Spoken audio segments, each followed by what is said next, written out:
আগের ক্লাসে আমরা পড়েছি স্বরধ্বনির শ্রেণীবিভাগ। তো সেই স্বরধ্বনির শ্রেণীবিভাগের মধ্যে মৌলিক স্বরধ্বনি আমরা পড়েছি যে মৌলিক স্বরধ্বনি মোট 7টি। বাংলা যে বর্ণমালা, সেই বাংলা বর্ণমালায় মৌলিক স্বরধ্বনির সংখ্যা মোট 7টি। সেই মৌলিক স্বরধ্বনির শ্রেণীবিভাগ আমরা এখন পড়ব। মৌলিক স্বরধ্বনি, 7টা মৌলিক স্বরধ্বনি কি না আমরা এখানে দেখতে পাচ্ছি ছকের মধ্যে হর্ষই হর্ষ, এ ও, এ অ আর এবং আ, এই 7টা স্বরধ্বনিকে মৌলিক স্বরধ্বনি বলা হয়। এই মৌলিক স্বরধ্বনির যে শ্রেণীবিভাগ, সেই শ্রেণীবিভাগ আমরা এখন পড়ব। প্রথমেই আমরা আমাদের যে মুখবিবর, সেই মুখবিবরের যে শূন্যস্থান তৈরি হয় উচ্চারণের সময়, সেই উচ্চারণের সময় মুখবিবরের যে শূন্যস্থান, সেই শূন্যস্থানের ভিত্তিতে স্বরধ্বনিকে 4টে ভাগে ভাগ করছি মৌলিক স্বরধ্বনিকে। তাহলে হয়ে যাবে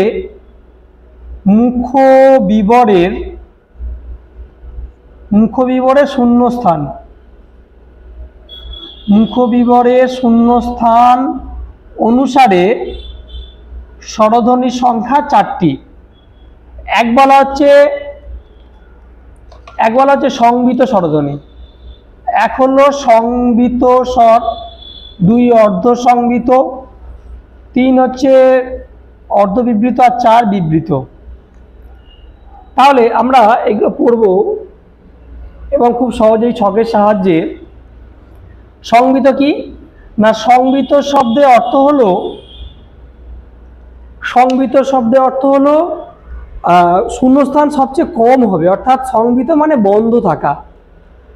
তো যে সমস্ত স্বরধ্বনি উচ্চারণের সময় আমাদের মুখবিবর সাধারণত প্রায় সম্পূর্ণভাবেই বন্ধ থাকে তাকে বলা হয় সংবিত স্বর। যেমন বলা হচ্ছে এখানে হর্ষই আর হর্ষৌ, এই দুটো স্বরধ্বনির সময় আমাদের মুখবিবর সবচেয়ে কম অংশ খোলা থাকে, বা প্রায় বেশিরভাগ অংশই বন্ধ থাকে।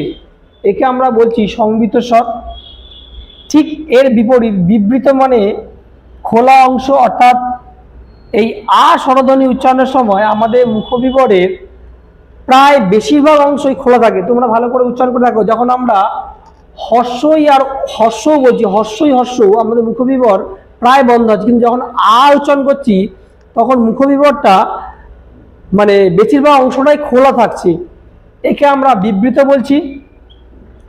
আর যে স্বরধ্বনি উচ্চারণের সময় বেশিরভাগ অংশটা বন্ধ থাকে, বেশিরভাগ অংশ মানে কি না, বেশিরভাগ অংশ মানে এখানে 3-এর 2 ভাগ অংশ বন্ধ থাকে, 1 ভাগ অংশ খোলা থাকে, তাকে আমরা বলছি অর্ধ সংবিত স্বর। যেমন এ আর ও, এরা হলো তোমার অর্ধ সংবিত স্বর। আর বিবৃত কি, 3 ভাগে 2 ভাগ অংশ খোলা থাকে, 1 ভাগ অংশ বন্ধ থাকে, তাকে আমরা অর্ধ বিবৃত বলছি।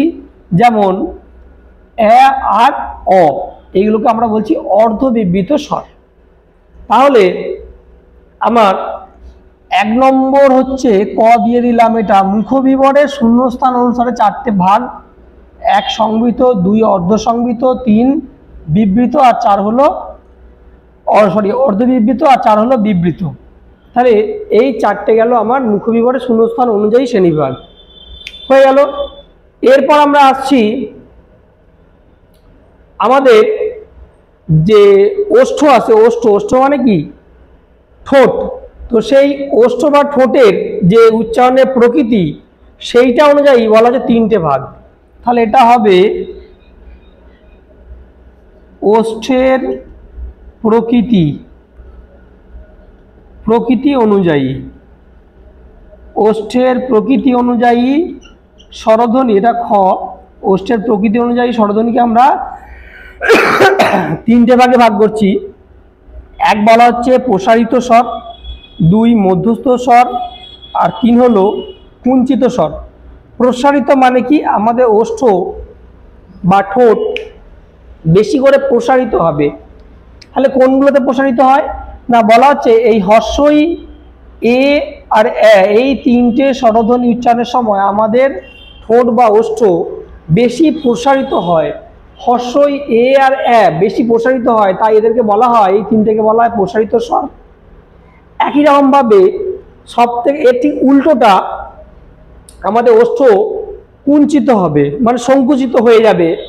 যেমন হর্ষ, ও আর অ, এই তিনটে ধ্বনি উচ্চারণের সময় আমাদের যে ওষ্ঠ আছে সেটা সব থেকে বেশি কুঞ্চিত হবে, ছোট হয়ে যাবে, তাই এটাকে আমরা বলছি কুঞ্চিত স্বর। আর খুব বেশি প্রসারিতও হবে না, আবার খুব বেশি সংকুচিতও হবে না, মাঝামাঝি অবস্থান করবে, সেটা হলো আ ধ্বনি উচ্চারণের সময়। একে আমরা বলছি মধ্যস্থ স্বর। তাহলে এই গেল আমাদের দুটো ভাগ। এবার 3 নম্বর আসছি, সেটা হলো ওষ্ঠের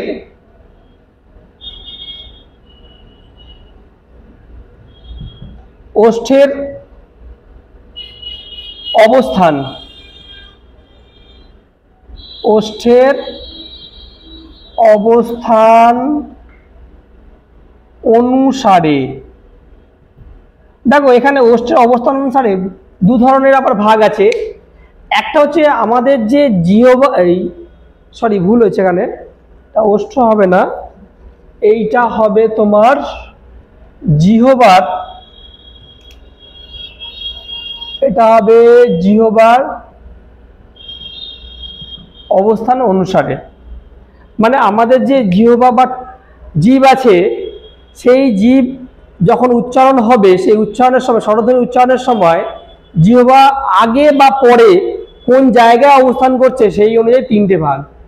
একটা হচ্ছে তোমার সম্মুখ স্বর, তাহলে এটাকে যদি আমরা 3 নম্বর ধরে নিই, 3 নম্বর মানে যদি গ ধরি 3 নম্বর, তাহলে 1 নম্বর হবে সম্মুখ স্বর, 2 কেন্দ্রীয়, আর 3 হলো পশ্চাৎ স্বর।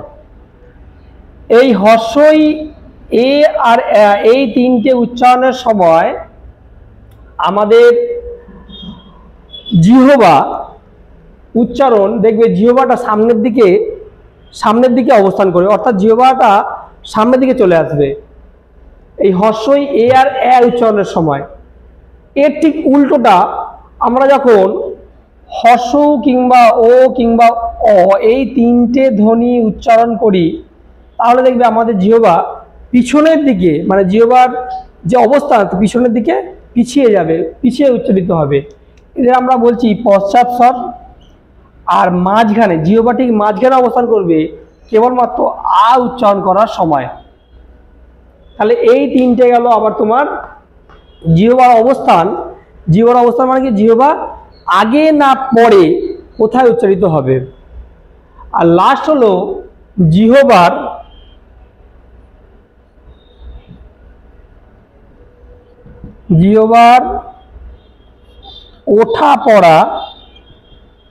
ওঠা পড়া অনুযায়ী,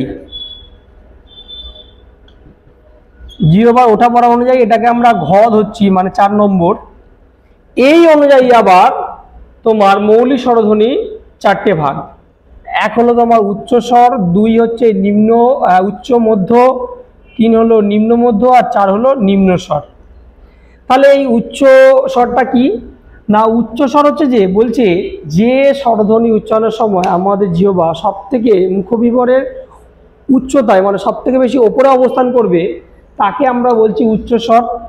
যেমন হর্ষই আর হর্ষৌ, হর্ষই এবং হর্ষৌ এই দুটো ধ্বনি উচ্চারণের সময় আমাদের জিহ্বা সব থেকে উচ্চতায় অবস্থান করবে, তাই আমরা একে বলছি উচ্চ স্বর। এর ঠিক উল্টো বিপরীতটা হবে, এই আ ধ্বনি উচ্চারণের সময় আমাদের জিহ্বা সব থেকে নিচের দিকে অবস্থান করবে, একে বলা হয় নিম্ন স্বর। আর যদি ওপর থেকে কিছুটা নিম্ন অবস্থান করে, তাকে বলা হয় উচ্চ মধ্য স্বর। যেমন এ আর ও এর ক্ষেত্রে হয়। আর নিচে থেকে কিছুটা উপরে অবস্থান করবে, সেক্ষেত্রে হবে এটা এ আর অ, এই দুটো ধ্বনির ক্ষেত্রে বলা হচ্ছে নিম্ন মধ্য, অর্থাৎ জীব নিচে থেকে কিছুটা উপরের দিকে অবস্থান করবে। তাহলে এই হলো তোমার এই ছকের সাহায্যে মৌলিক স্বরধ্বনির শ্রেণীবিভাগ।